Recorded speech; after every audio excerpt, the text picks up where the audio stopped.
Облыста соңғы 9 жыл ішінде ірі қара малдағы бруцеллез ауруы 86%-ға кеміген. Сондай-ақ уақ малда бруцеллез ауруы 83%-ға төмендеді.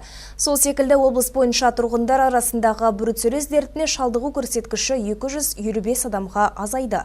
Бұл мәліметтерді облыс әкімі Асқар Мырзахметовтың төрағалық етуімен өңірдегі эпизоотиялық жағдайдың жай-күйі бойынша өткен жиында ветеринария басқармасының басшысы Оспан Бердияров мәлім етті.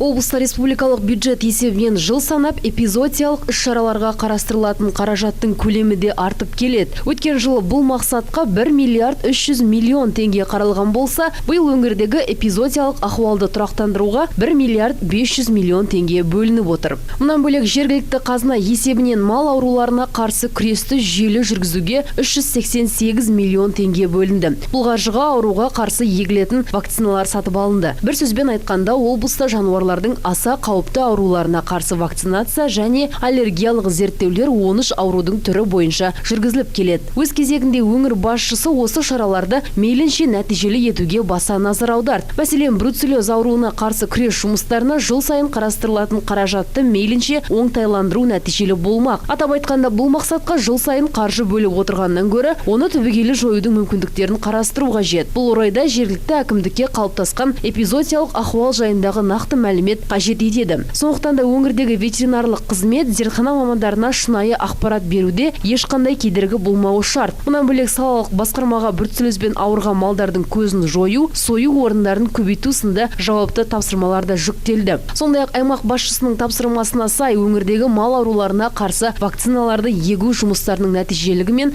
эпизоотиялық ахуалды қатаң бақылауда ұстау басқарма жұмысының басым бағыттарына айналмақ.